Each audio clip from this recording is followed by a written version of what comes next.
حاتم طائی کوئی افسانوی کہانی کا کردار نہیں بلکہ حقیقی تاریخی شخصیت ہے جو 6 صدی عیسوی میں یمن کے طے قبیلے کا سردار تھا۔ حاتم کا پورا نام حاتم بن عبداللہ بن سعد ابن عزم الحطائی تھا۔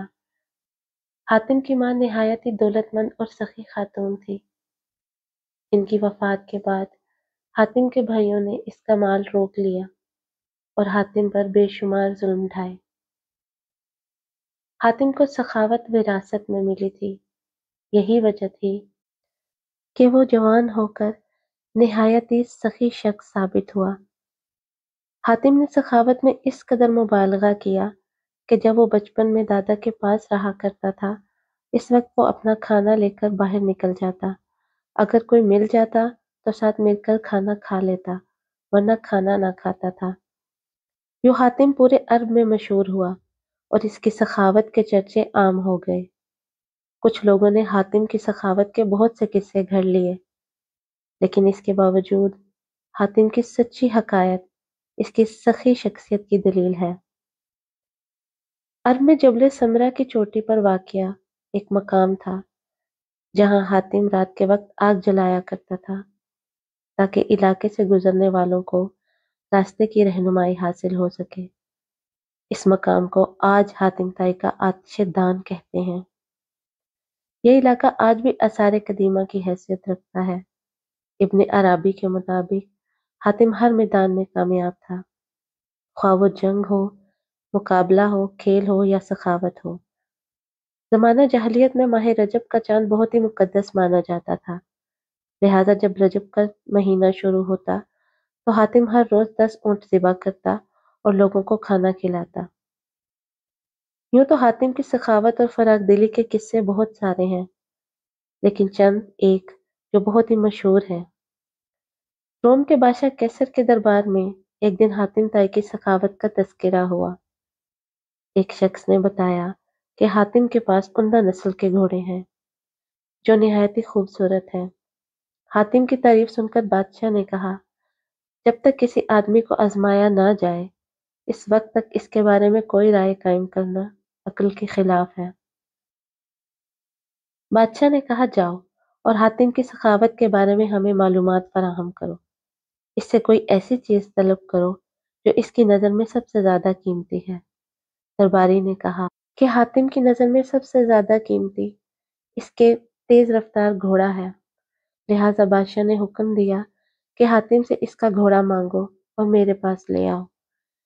لہٰذا وزیر کے درباری کئی منزلیں طے کرتے ہوئے رات کے وقت حاتم طائی کے گھر پہنچے۔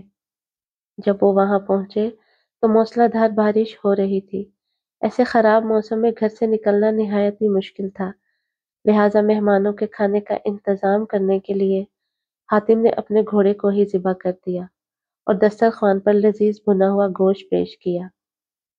صبح کے وقت جب بارش تھمی تو ان وزیروں نے کہا کہ ہمارے بادشاہ کے سامنے آپ کے گھوڑے کی بہت تعریف کی گئی ہے۔ بادشاہ چاہتا ہے کہ آپ اپنا گھوڑا بادشاہ کی خدمت میں بطور نذرانہ پیش کر دیں۔ وزیر کی بات سن کر حاتم نہایت ہی افسوس کے ساتھ کہنے لگا کہ وہ گھوڑا تو میں نے آپ کو رات میں کھلا دیا۔ وزیر نے کہا، ہمارے بادشاہ کے سامنے آپ کے گھوڑے کی بہت تعریف کی گئی تھی۔ یہ بات اگر بادشاہ سنے گا تو وہ آپ کی سخاوت کا قائل ہو جائے گا۔ سن 578 عیسوی میں حاتم کی وفات ہوئی۔ حاتم کی وفات کے بعد اس کا بیٹا عدی طے قبیلے کا حاکم بنا۔ وہ 9 ہجری میں مسلمان ہوئے۔ ان کے اسلام لانے کا واقعہ بہت ہی مشہور ہے۔ عدی اپنے قوم کے سردار تھے۔ قوم پیداوار اور مال و غنیمت کا چوتھائی حصہ ان کی نظر کیا کرتی تھی۔ انہیں مسلمانوں سے سخت دشمنی تھی۔ وہ عیسائی تھے اور اسلام کو عیسائیت کا رکیب سمجھتے تھے۔ سردار ہونے کی وجہ سے نبی صلی اللہ علیہ وسلم کا اقتدار ان کی آنکھوں میں کھٹکتا تھا۔ یمن کے قبیلے طے نے اسلام کے خلاف بغاوت کی۔ حضرت علی ان دنوں یمن کے گورنر تھے۔ انہوں نے بغاوت کو ختم کیا اور بغاوت کے لیڈروں کو گرفتار کر کے مدینہ بھیج دیا۔ ان میں عدی کی بہن صفانہ تھی، یعنی صفانہ بنت حاتم۔ وہ بھی نبی صلی اللہ علیہ وسلم کے سامنے پیش کی گئی۔ انہوں نے کہا کہ میں سخی حاتم تائی کی بیٹی ہوں۔ میرا باپ بھوکوں کا پیٹ بھرتا تھا اور غریبوں پر رحم کرتا تھا۔